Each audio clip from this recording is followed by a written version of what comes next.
As OverDrive retires and Libby becomes the main platform, one of the things that I struggle with is searching. So if you use multiple libraries, the search feature only searches one library. So in this example, I typed in a book, I hit search, nothing was there.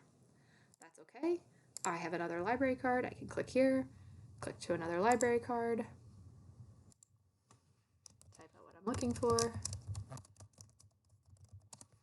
and I can find it. But if you have to search 2 or 3 or 4 libraries, that can be really frustrating. So something that I have found that's a free tool available, and I thought was pretty cool, are these things called extensions. So I'm using a Chrome browser, and this only works on a computer browser. It does not work on an app or on your cell phone. But if I go to Amazon, I can install up here this tool and I can apply it to work on Amazon. So your Amazon probably looks something like this. Here's the item, you searched for it, you can buy it. Great. I have the ability to load libraries into here and have it tell me about what's available. So the Cincinnati Library has this book available in an audio, but it's currently checked out. Cuyahoga doesn't have it, Dayton doesn't have it, Columbus doesn't have it, the Ohio, which is the state library, doesn't have it, Cleveland has it, but it's currently checked out, and Hoopla has it. Oh, and Hoopla also searched for the sequel to the book. So I can do one search here in Amazon or any other book website. You can apply where this is going to work and quickly check where I can get it from. And I can either load my card and be able to place a hold for it somewhere, or I can just go back to Libby and know that I need to search here at Cleveland, or I should go to Hoopla and search there. So that saves me a lot of time. This is a library extension. You can install it in Chrome, Firefox, or Edge, but so far not all the things I have found live on all browsers.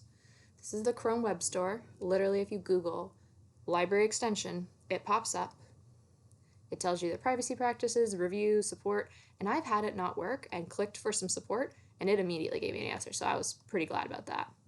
And it shows you some examples. So this is Goodreads, another website that I have some reviews about, and it will tell you the same thing here, where your book is available if it's on your TBR. Maybe you like searching via Google Books, well, it'll put it there for you. I happen to use it on Amazon because a lot of the groups that I'm in use Amazon links. So if somebody recommends a book, I can click on the link, it pops up, and I can decide how I'm going to access that book, whether I'm going to use Kindle Unlimited, whether I'm going to buy it, whether my library has it. So I think it's a really great tool to know about. There's another extension that I wanted to mention. I don't personally use this because it's just not how I search for books, but it might be how you search for books. It's called Available Reads. When you click to add to Chrome, it'll show up here. I'm going to assume this is its icon and it looks like 3 little books, just like library extension. This is their icon. Congratulations, up here I have my 3 little books.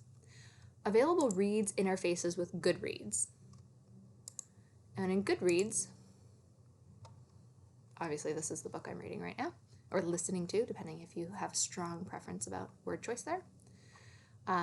Goodreads has this great chart of data, and you can choose what settings and what things show there. Available Reads interacts with this chart. And what it does is it adds a column to tell you if this is available at your library.